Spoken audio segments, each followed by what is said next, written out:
the news tonight. Cross River State Governor approves the solution of State Council of Chiefs. Cross River State House of Assembly passes Security Trust Funds Amendment Bill 2024 into law. Plus, Walls Environmental Solutions Limited inaugurate borehole projects at Eteretere community in Calabar Municipality. Details of these and more shortly. Good evening and thanks for joining us on the news. I am Uduak Etam. And now the details of the bulletin. The Cross River State Governor Basio II has approved the immediate dissolution of the State Council of Chiefs. The action of the governor is made in pursuance of Section 4, Subsection 1 of the Council of Chiefs Law of Cross River State 2004. A statement by the Secretary to the State Government, Professor Anthony Waneno, indicates that the tenure of the council had since expired. It would be recalled that the State House of Assembly recently passed a resolution for the change of the leadership of the Council of Chiefs, who had overstayed his term of office. According to the statement, the governor appreciates the chairman and members of the dissolved Council of Chiefs for their service to the state and wish them the best in their continuing roles as traditional rulers in their respective domain. The Cross River State House of Assembly has passed the State Security Trust Fund Amendment Bill 2024 into law. Sponsored by the leader of the House, Francis Asukwa, said the bill seeks to allow for the effective operations of the State Security Trust Fund administration. According to the report, the amendment is only about one section which seeks to bring in the investors and for the governor to appoint a chairman of the trust funds and a person not less than 50 years of age. The amendment will give the governor a relief as chairman of the State Security Trust Funds. The House considered the amendment through the Committee of the Whole, and the bill passed into law. After listening to applications and submission of counsel of the applicant and the 4 respondents in the case between Gender and Development Action GADA, NUC, University of Calabar, Vice Chancellor of the University, and Professor Cyril Ndifon, the presiding judge, Justice Ijoma Ojuku, has adjourned a sitting for definite hearing on the matter. Paul Ebel followed the court proceedings and tells us more. The story of former Dean, Faculty of Law, University of Calabar, Professor Cyril Ndifon, sexual harassment and extortion saga, continued at the Federal High Court, Calabar, when the case was brought for hearing with Gender and Development Action GADA as applicant, while the National University Commission, NUC, University of Calabar, the Vice Chancellor, and the professor in the center of the story as first to fourth respondent. Initially, the request by counsel to the fourth respondent on the court jurisdiction to entertain the matter was turned down as the counsel was told to follow normal court procedures. The first to fourth respondent raised a motion to the judge to regularize their application, while the applicant also appealed for time to react to the counter affidavit of the respondent due to absence of his client. First to third defendants and even the fourth defendants, they may raise a motion today to regularize the application, which they were out of time to file. And since they were out of time, when they were filed, it wasn't convenient for us to file. So on the next adjourned date, we'll be able to file our own application. Yes, my client is not around. She's not within time. But immediately once she comes within time, which we are already informed the court, we'll be able to file out our processes and regularize each document. Regrettably, even when the applicants were served within time, and they had enough time as the rules provide, which is 5 days, from the service of the counter affidavit of the respondents, yet they were unable to file their reaction.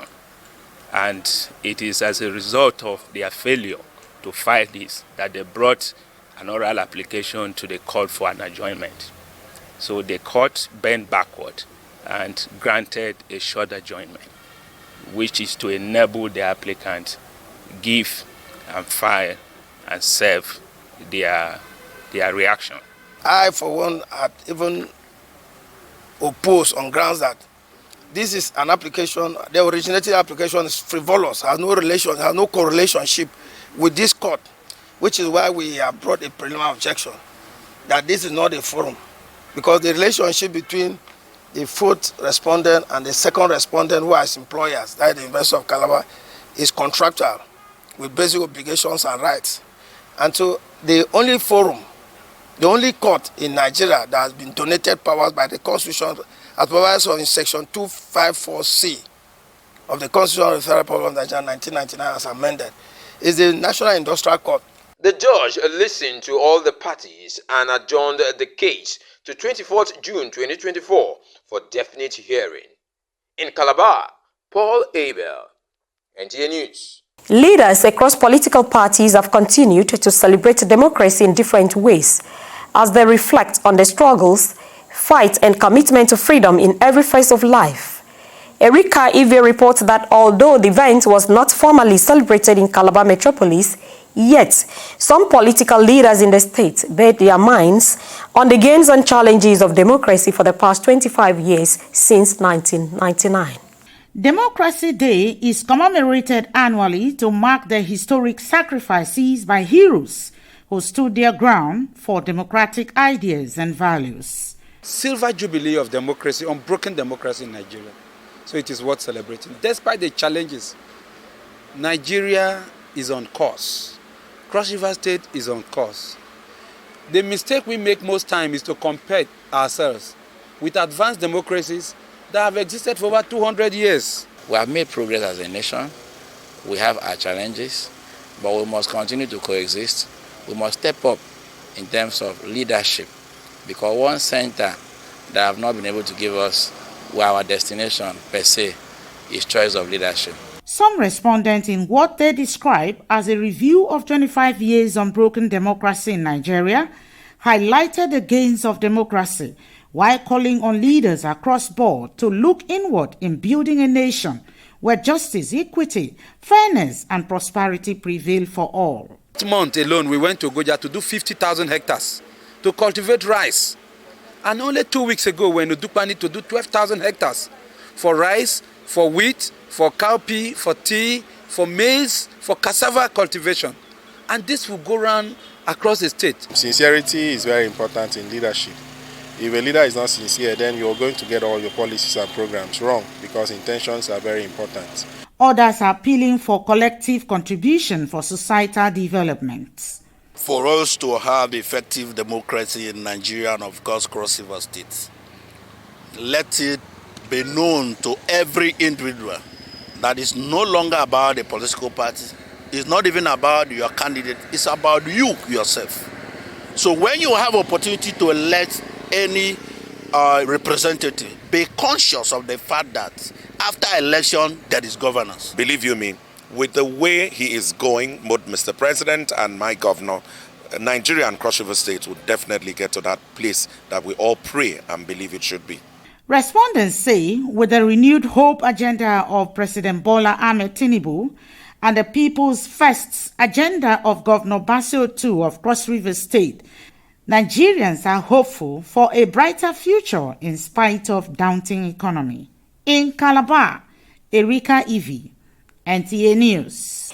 A Tere community in Ikpai Oman Kwoklan, Calabar Municipal Local Government Area, Cross River State, is commending the efforts of the state government and Walls Environmental Solutions Limited for touching the lives of the people by providing borehole for their well-being.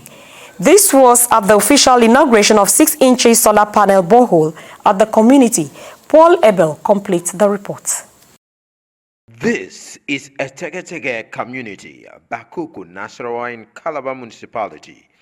An availability of clean, drinkable water is not easy to come by for some members of the community. Hence, the vision and mission of Walls Environmental Solutions Limited to liberate impacted communities of activities of multinationals in their areas of operation. The inauguration of this solar panel-powered borehole facility is to meet the yearnings of the people, as this serves as tripartite partnership by the state government, Walls, and the communities. Good example of private-public partnership that we should maintain in this country. And you can see the community is benefiting, first community to benefit from the Oando project. And The pipeline traverses a lot of local governments in Cross River State, and surely, like was said, this project will mean so many things to different people. And these pipelines are supposed to convey gas to the Lafarge Cement Company and several other entities that can tap from this pipeline. Therefore, that's not the end of this project. It is rather the beginning. For the community leaders and members, it is joy overwhelming as they commend the efforts of all stakeholders for making the project a reality. I am very, very happy for this project today. I appreciate Wealth and the government of Cross River State. As a community, we shall try to keep these projects there.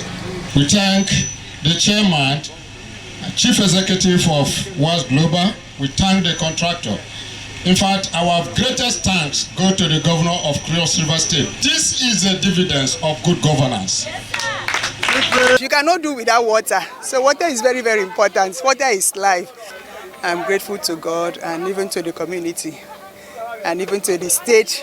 The brain behind the success story, Chairman and CEO of WALS, says it is just the beginning as all the communities with the assistance of the state government stand to benefit more. All the glory, all adoration goes to Almighty God, who himself started this project and he has brought us this far.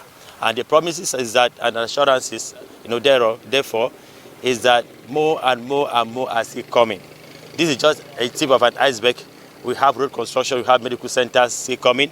We have town halls, we have empowerment, we have innovations, with skill acquisition centers and all of that. So this is just, a stepping stone to greater things ahead of us. And we want to assure the communities that they have not seen anything yet. The state government, through the Office of His Excellency, he has promised and keep assuring us that he's really backing us to make sure we excel and succeed in all our endeavors. With Oando sustaining its compensational responsibility to our gas line impacted communities, whilst Environmental Solutions Limited promises to ensure all projects are speedily executed with supervision from the Cross River State government. In Calabar, Paul Abel, Nta News. That is it on our news. Thanks for watching. I am Udwak Etam.